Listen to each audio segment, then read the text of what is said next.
financial firms and companies must not provide misleading impressions and statements.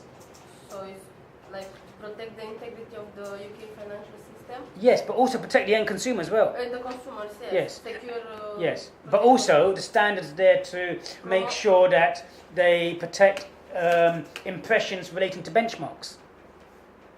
So in the 70s, if you were to get a mortgage, you could get an endowment mortgage or a repayment mortgage. A repayment mortgage is just saying, okay, if you paid a mortgage back over 25 years, you'd be paying X amount. If it's on a fixed rate, you'd be paying that fixed rate, or if it's on a variable rate, depending on what the interest charges are. But there was another option, and a lot of people will sell endowment mortgages. Does anyone know what an endowment mortgage is? No. Okay. So an endowment mortgage is saying, all you do is pay off for the interest of your mortgage. And we'll take the rest of your money and we'll invest it in an endowment policy for you. And we say that based on current interest rates, you're expected at the end of your 25 years or whatever period it is, that you would pay off for your mortgage. You'll have a sum of money because we've invested that money for you, and it would pay off for your mortgage, and you'll have another £200,000 left as well. Wow. How's that sound? Lovely. Nice. Everyone want one? Sign here, please.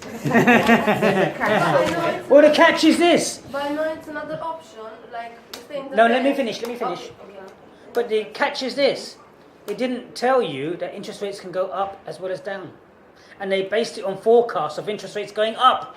So if the interest rates were here, but the interest rates went down. And they didn't give you that option. It didn't tell you what if the interest rates went down. So the interest rates went down. It meant that after 25 years, your mortgage thing has come to an end. You've now got less money. It's made less money. So you can't pay off your mortgage and you still owe £50,000.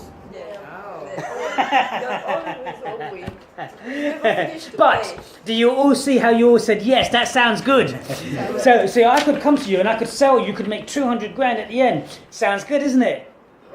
If something is too good to be true, it is too good to be true. True. Well, it's the open pen, no? Yes. But the point is this. But it's this. Impressions relating to benchmarks. So the benchmark was the rate of inflation based on the rate of inflation going up. Did they give you the other option in terms of telling you what could happen if it goes down? No. They didn't. No. So, standards as regards to when you're doing this, no misleading statements as regards to impressions to statements, and no misleading statements as regards to impressions to benchmarks, saying that everything's going to be rosy, but not giving you the other side of the coin. Do you understand? Yeah.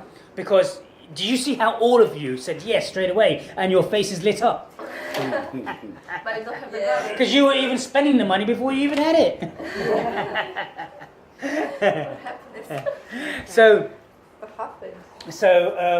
these are standards. And what does the FCA have the powers to do? To mandate the financial, the banks or the financial institutions to pay back. Yes. Yeah? Yes, to fine them and to make them paying them back as well. For PPI, everyone's banks and financial institutions are paying them back, consumers, by legal action. But also, if we think about the question, differentiate and analyse. So differentiate, we've looked at the difference between legislation, regulation and standards. So you have to talk about the legislation, what it is, going through Parliament.